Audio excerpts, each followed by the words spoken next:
When you travel in Europe, you realize the Europeans are similar to us, but they're also different. It's the most, well, they're wealthy, they're pluralist, they're capitalist, they're generally Christian, they're all about government by, for, and of the people. But when I look at it, it occurs to me, America is government by, for, and of the people via the corporations we own.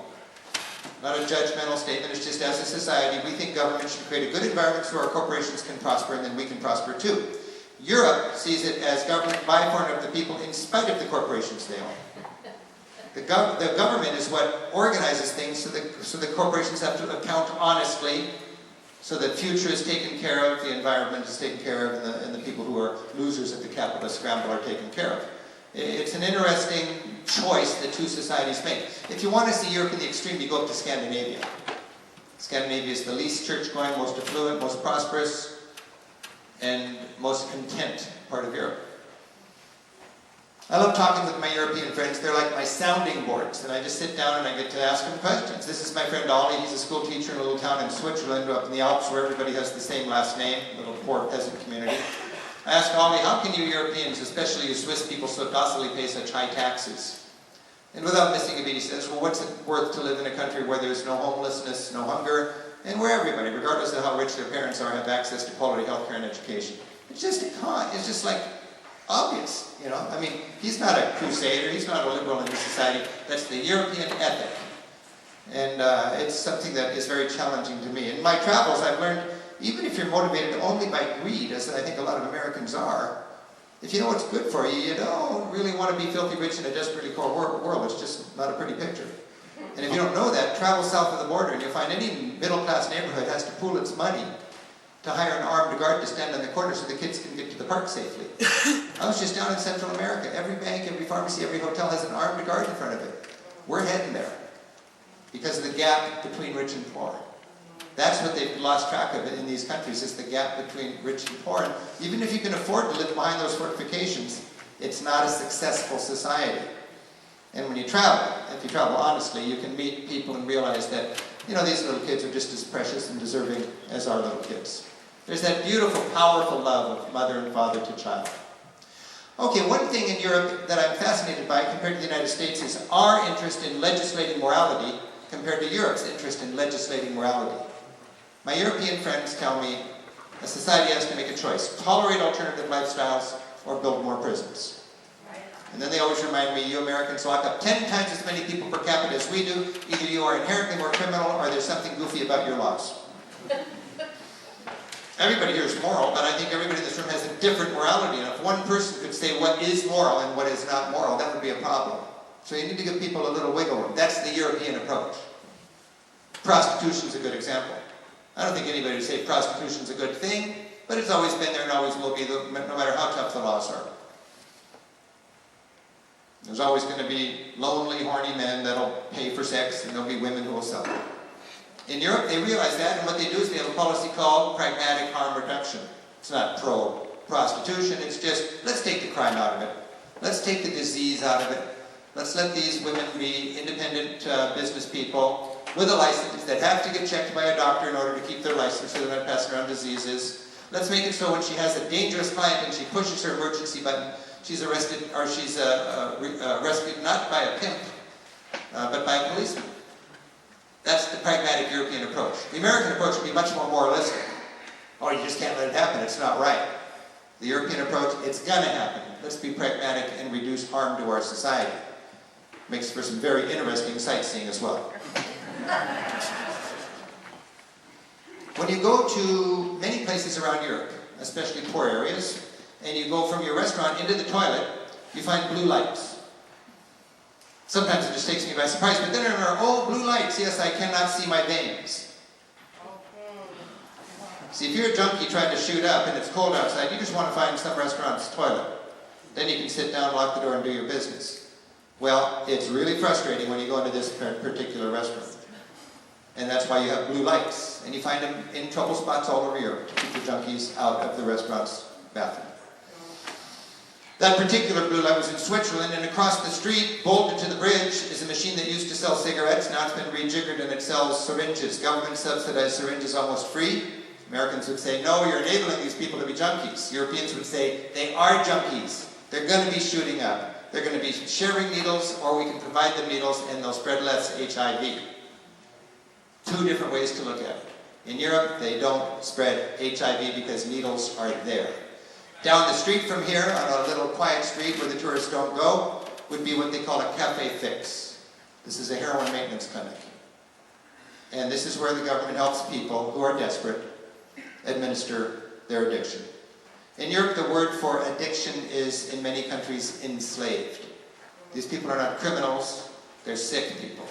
They're enslaved to their drug addiction. They don't need cops, they don't need lawyers, they don't need judges. They need counselors and nurses and doctors. It's a beautiful thing.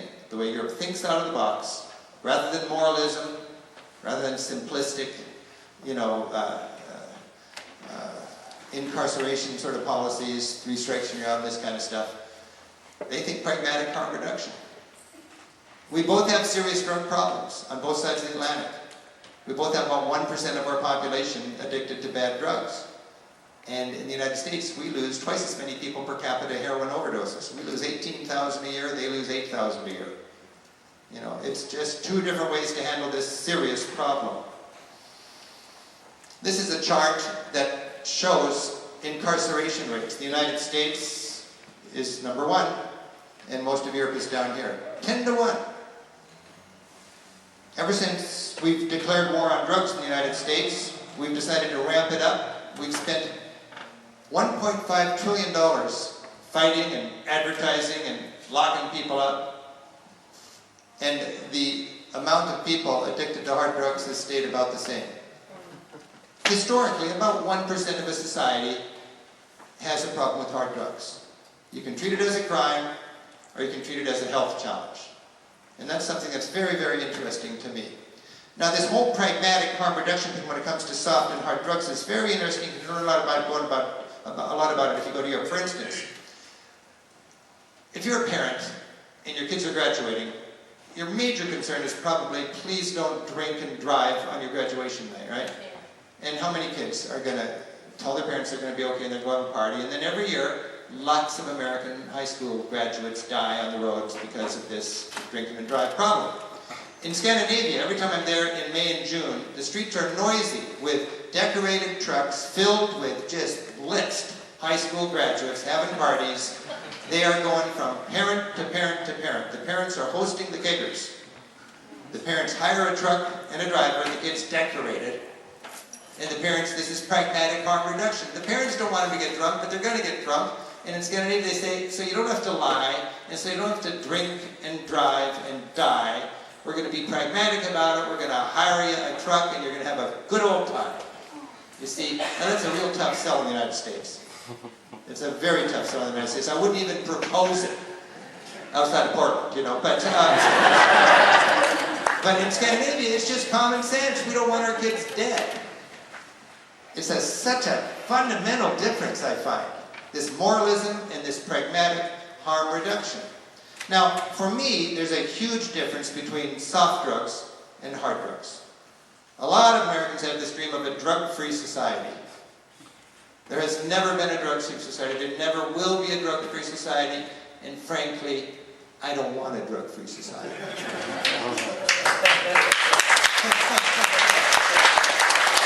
Now, in Europe, they're just good about recognizing that and drawing the line, and you've got alcohol and tobacco and marijuana, and then you've got hard drugs. And Europe's soft approach to soft drugs is generally because they want to really tackle the hard drug problem. That's what's very interesting to me. This is the famous hippie community in Copenhagen, Christiania, and everywhere you see marijuana's cool, but absolutely no hard drugs. And that's the way it is, all across Europe. And I think that's a very interesting policy, and I think it's pragmatic harm reduction.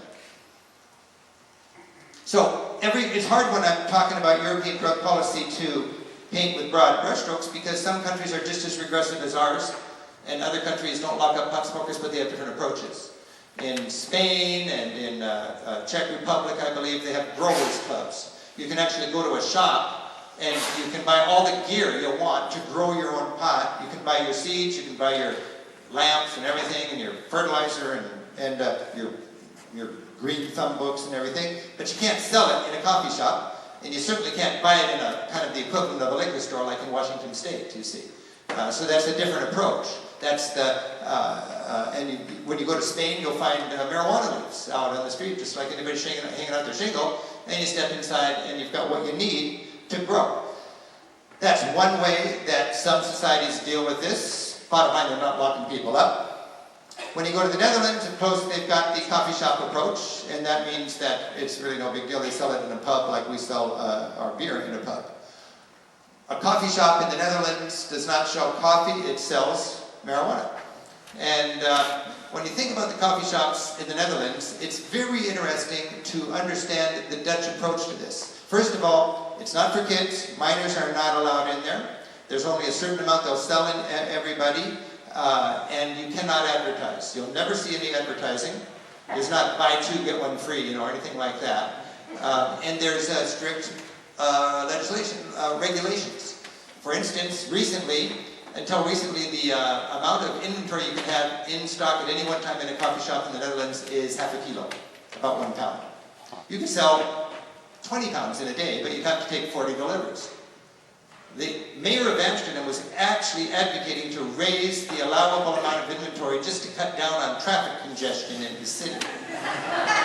Imagine that a mayor actually got that into it. I mean, it's, they're just so interested in the clever way to think out of the box and minimize their drug-related problems.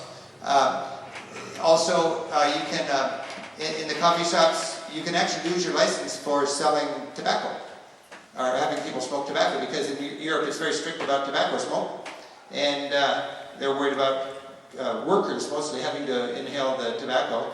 The only way you can have tobacco smoking in your business if you are the only worker there, and then you have to live with your own smoke but not your employees. But the interesting thing is, for a coffee shop now, Europeans like to smoke their marijuana with tobacco mixed in. And if you don't have an outdoor area, it's a real disadvantage, because Europeans can't smoke their tobacco mixed in with marijuana in a coffee shop. They can smoke pure marijuana, but they can't smoke tobacco mixed with their marijuana in the coffee shop. It's Amsterdam coffee shops that want to help out tourists always have a pure joint as well as the European joints with the tobacco mixed in. Okay, so I'm going to fade out of my travel talk now and into my little Measure 91 talk.